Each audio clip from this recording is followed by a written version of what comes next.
What's going on, guys? Chris the Marvel Buff Nerd here. I want to thank you for clicking on this video and taking some time out of your day to spend some time with me and listen to my Marvel Buff Nerdy thoughts. So if you like my setup, if you like my take on things, I want to encourage you to hit the subscribe button and the little notification bell here on YouTube. You're also welcome to follow me on all my other affiliates, Facebook, Twitch, Twitter, Instagram, Snapchat, and Patreon, all at Marvel Buff Nerd, one name, just like to keep it simple so it's easy for you guys to find me.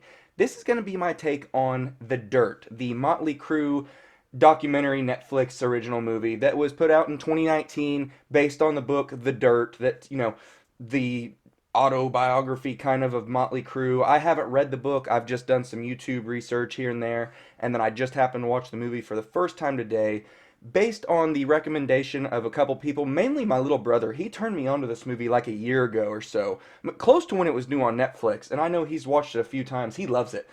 And it's one of those that I was like, all right, man, yeah, it's on the list. And then in all this craziness of the world of getting constant movies every week and every day and new trailers and new things to react to and look at and watch, it just got lost in the shuffle. And then this morning I happened to think, I was listening to some classic rock or something, and I was like, man, there's a good movie on Netflix, somebody told me. And I was like, oh yeah, The Dirt. So I'm like, all right, I'm going to check this movie out. So I know I'm late to the party, but I loved the movie so much that I was like, fuck it, I'm going to cut a review for it, man. I love talking movies, and this is one that I would still highly recommend you check out on Netflix if you haven't already, and I'll be watching it again for sure. I had a great time with it. But we get the story of Motley Crue, the rise and the climax, the craziness, and then the fall and the plummet and the rock bottom, and then the rise and some rock bottom again. And this movie is an absolute roller coaster of a ride of emotion and love and hate,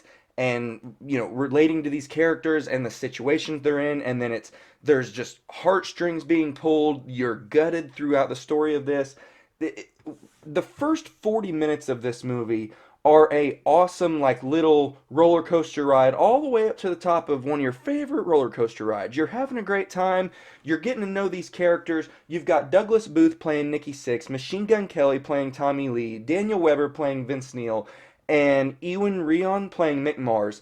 All of these guys encompass these people. Their portrayals are so spot on. It's insane. The pictures of comparisons between, the guys in the movie and the guys back in the day, the video shots that they cut in of them in the end credits of them walking down the street in the clothes that is supposed to look like the 80s, and then you see the shots of those concerts and of those things happening, like Tommy Lee, acting like his wings hanging out in front of a big hot dog sign, and then they go and they find that same thing and they have Machine Gun Kelly do it, and then like Machine Gun Kelly doing the, smoking a cigarette with his nose and then blowing it out at the guys like Tommy Lee did back in the day. Like, they did so much to encapsulate these guys and the brotherhood and the love and the trials and tribulations that happened, and what, behind the scenes, what it really feels like to be in a band and what it really takes to make it work to an extent. I mean, yeah, I know that this is a movie and it's going to be, dramatized a little bit more and whatnot, but I feel like this still really told the story of how each of these guys from different walks of life come to be and come to meet and form this little family of their own. We get a great loving family story from like Tommy Lee's character, with Machine Gun Kelly narrating the background, and then with like Nikki Sixx's story, it's a very horrible, childhood and upraising with violence, and a different man coming into his house every night and his mom not paying attention to him and him wanting some love and attention. And then we get Mick coming in, and he's got this horrible, decrepit disease that's making him feel like an old man as the days go by. And then you get Vince Neil coming in, played by Daniel Weber, as this, hot to trot blonde guy that's just eating it up. He's just there for the chicks. That's all he cares about. He's fucking everything that walks. And his character, that comes back to bite him a couple times throughout the movie. You're having a great time getting to know these guys and going up on the ride on the first 40 minutes.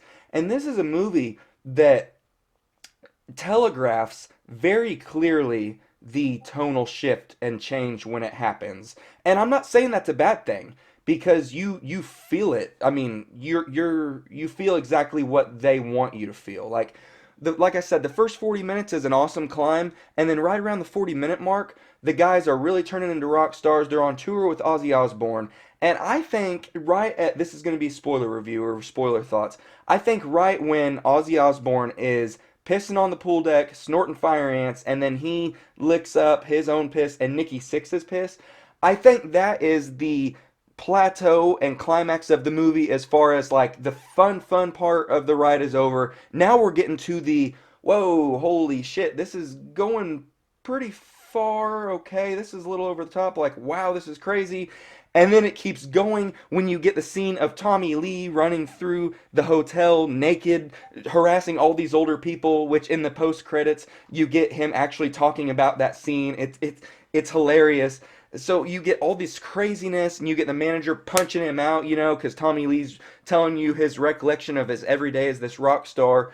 And, like I said, right then and there is when it seems like the fun ride is over, and we're starting to like, okay, this is getting to be too much. And then right after that, it was very clearly telegraphed that like this is going to be the downfall of these guys, because you see like Machine Gun Kelly or Tommy Lee, his fiance comes to a concert, brings his parents and everything, and that scene opens up with Nikki Sixx fucking his girlfriend, his fiance, and right off the bat you're like, oh wow, that's a line, that's a line to be crossed. And then we get a big fight between Machine Gun Kelly and his fiance on the tour bus, and he hits her. And so now you've got like Nikki Sixx has crossed the line of screwing, his best friend's fiance, and then you've got Machine Gun Kelly, Tommy Lee, you've got him going over the top, and now he's assaulted this girl. You've got Mick kind of just hanging out in the back and being a little kind of the voice of reason. I mean, he drinks a lot, he's a drunkard, and he pops pain pills, but his situation it very much calls for that, so it's very understanding as much pain as he's in all the time. And then you get Vince Neil when he goes out during the party and they're drunk in the Corvette, and you're like, man, something bad's gonna happen, and it does. That wreck is absolutely terrifying, especially coming from somebody that was in almost a year ago today, was in a very life-altering, horrific motor vehicle crash, and it gave me a little bit of PTSD with just the impact and the aftermath. I was like, holy shit, luckily nothing like that went down in my wreck, but it was still just a horrible scene to watch play out, and the way that they played with you right after the fact with Razzle talking to Vince, and then they show Vince looking at Razzle's dead face. It was just like, whoa, that makes your skin crawl. And you just see these guys plummeting, and then you get Nicky with his heroin addiction, and it goes into him dying, getting 2 adrenaline shots in the heart to come back, and then still going and shooting up when he gets home from the hospital that night.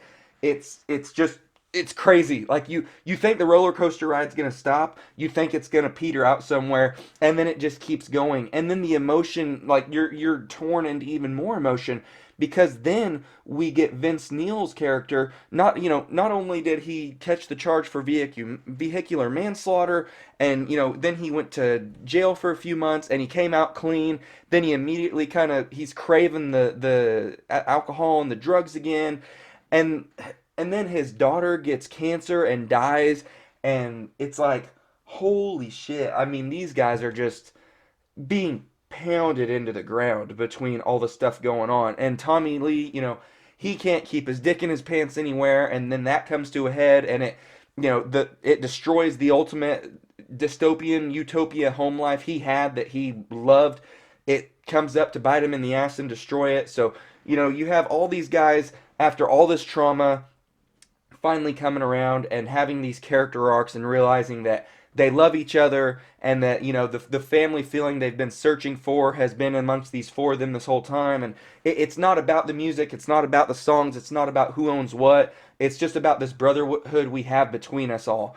And like I said, the way that this movie encapsulates the story, the way it encapsulates these characters, the way that these actors were able to portray these characters and recapture the times from the past, and both good, bad, indifferent, the tear-jerking moments, the emotion, the fun ride, the drugs-fueled sex rock and roll parties. This is like the Wolf of Wall Street with rock and rollers. I mean, it's just over the top. This movie goes for it everywhere you think it's going to. It goes for it, in my opinion, and it delivers.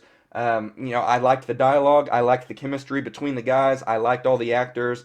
I liked the music. The 80s always sells for me. I love the 80s nostalgia.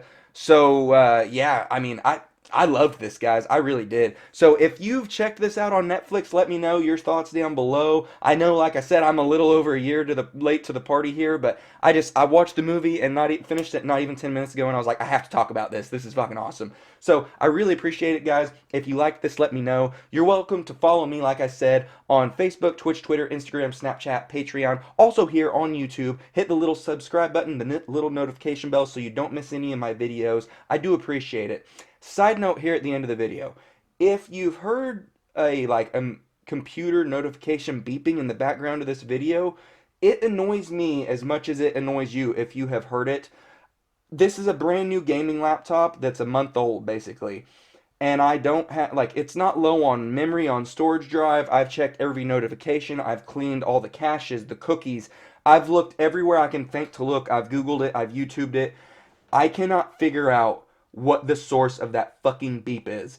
And it drives me nuts because it happens when I'm making videos, it happens when I'm editing videos, it happens when I'm playing my video games on my computer. It happens constantly. And it can go a couple hours without making it, and then I can restart the computer or shut it down indefinitely and reboot it, and like I said, clean slate, nothing's open, no apps, nothing's running in the background, and it still makes this fucking noise. I've checked my OneDrive folders, I've checked my HP Assistant, I've checked everything. McAfee, security.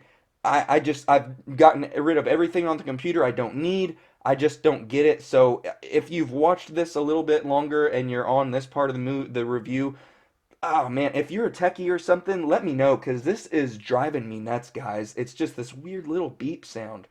And there's no way for me to let you hear it for sure or anything because it just happens sporadically. So I don't know. Anyway, have a good one, guys.